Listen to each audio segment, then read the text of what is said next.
increasing the number of properties per shop would not reduce the problem. It would essentially increase the problem. There are two sides to this. The argument by the DCMS, supported by the bootmakers, is that an increase in the number of machines per shop will reduce the number of LBOs across the country, on the basis that at the moment what the bootmakers say they're doing is opening betting shops because they can only have 4 machines in one shop, so they'll open the second shop to have another 4 machines. So the argument from the DCMS was that an increase in the number of machines per shop would allow them, would reduce the effect of clustering. That isn't the case, because what started in 2005, when clustering started, bootmakers initially were opening extra shops around shops that they already had as a defensive measure to stop competitors moving in. The government initially took what was called an amusement machine licence duty, which was payable on each and every terminal within a shop. So the government could feasibly get up to £10,000 a year in licence duty from a shop operating for FOBT.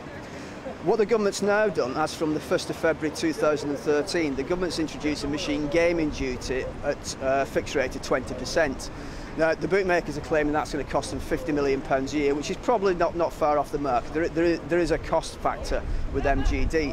But what the bootmakers are not commenting on is the fact that in the lower end, less profitable betting shops, tertiary shops, the profit margin in those shops is going to go up considerably, because if they're only making £1,000 a week, they're only going to have to pay £200 in machine gaming duty. Whereas previously they were fixed with a £10,000 AMLD charge. So those lower end shops that aren't as profitable under AMLD will become more profitable under MGD. And the worrying side of that is it'll give incentive to the bootmakers to move these shops onto better high street locations without the risk of having to pay a £10 grand AMLD charge. People who work in the gambling industry, like myself, know the industry and know how gambling and betting and gaming works.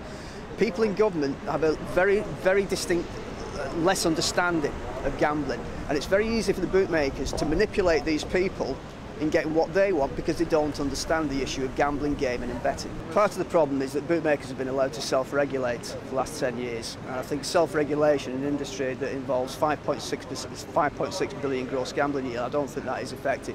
There has to be an outside body, and preferably the government, who regulates bootmakers. But there's no measure of what the social and economic impact is of gambling is. I think, to be honest, if you look at results that have been carried out in Australia, there was a recent report for the Victoria State in Australia that estimated the cost of problem gambling on a social economic basis is about £250 per capita.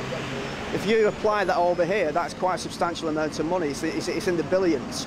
So the argument that they contribute £3.2 billion to the economy is probably negated by the fact we're not measuring what the social and economic impact is of problem gambling.